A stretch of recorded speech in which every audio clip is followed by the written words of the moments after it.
Hi, this is It Happened Twice, a podcast about my wild, crazy, zany life as a teacher, mother, writer, wife, coach, and everything else.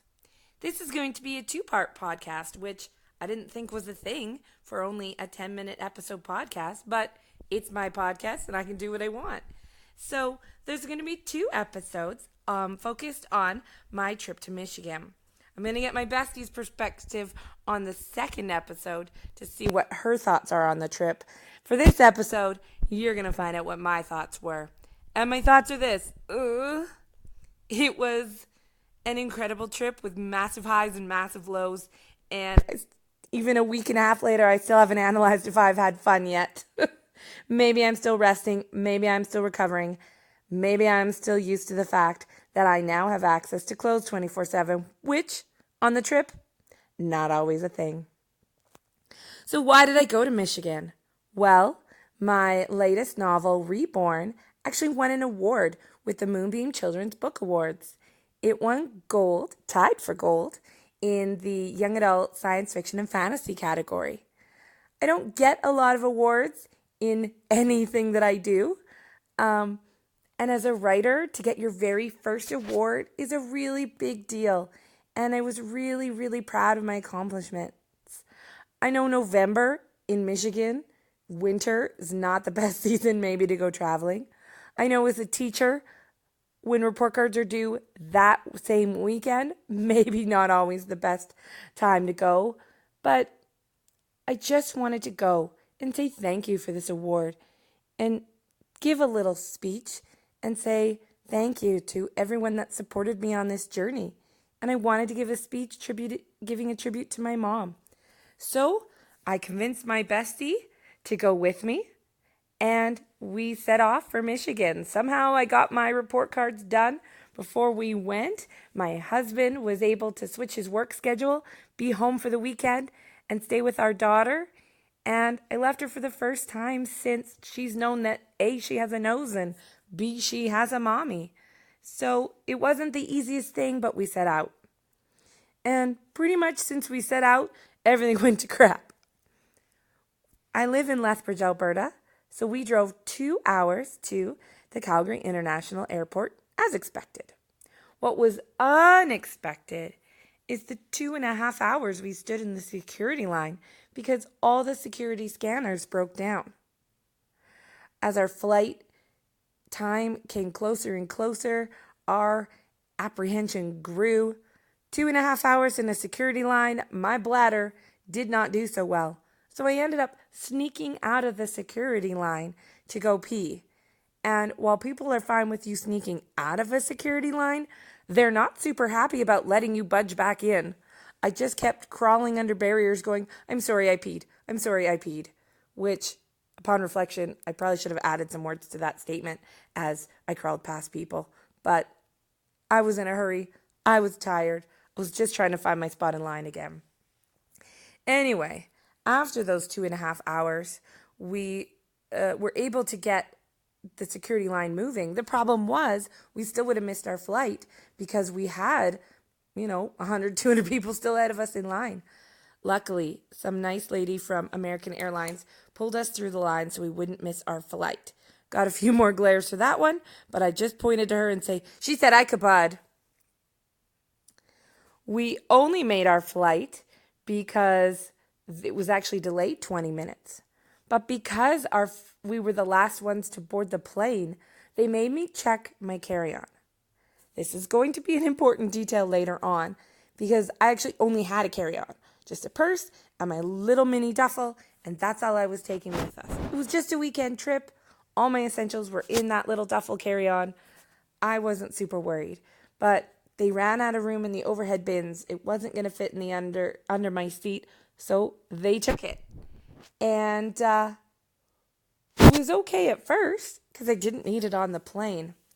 But we connected from Calgary to Chicago, got off that flight, and got on a new flight from Chicago to Traverse City, Michigan, our final destination. That flight was not a success.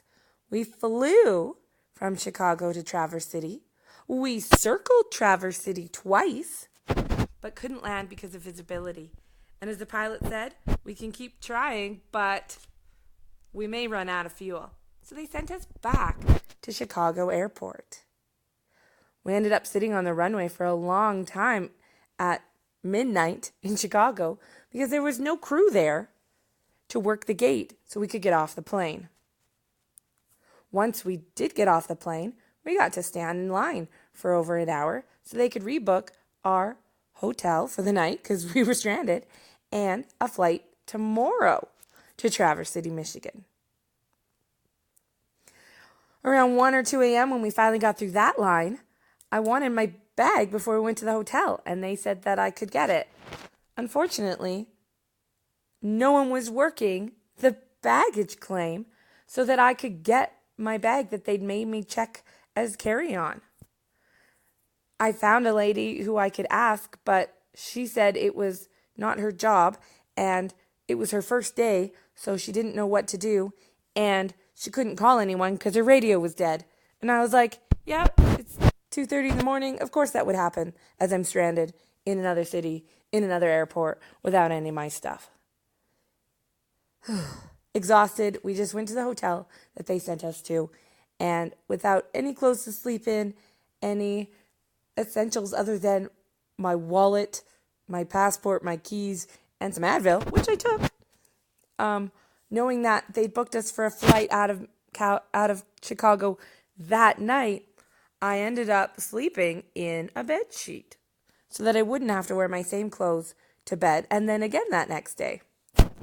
But my best friend, she assures me that I did not flash her at any point and that my bedsheet toga was actually quite fashionable. So the next morning, we checked out of our hotel around 11, and we just traveled around and did some sightseeing in Chicago in order to enjoy the wonderful city of Chicago and stall for time because our flight wasn't till that night. I had only a t-shirt and a sweater for the plane because I get really hot on planes. So the first thing we did in Chicago was go into the very first store I could find and bought a hoodie for me so I wouldn't get frostbite. Finally, there is some good news to this story. We did do some successful sightseeing. I did manage to stay warm with my new Chicago hoodie that I wore right out of the store. We did fly out that night from Chicago to Traverse City. We did land the plane more successfully that time. We did get to our actual hotel. I did get reunited with my bag.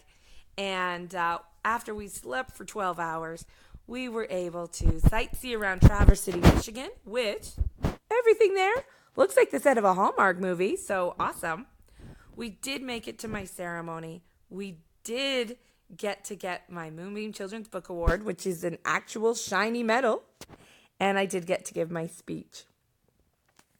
Of course, on the way home, there were far less adventures, but I did get to sleep on an airport floor. We knew we were going to have a layover between our flights, and we'd picked out some nice couches, or as they call them, S-benches, to sleep on that night.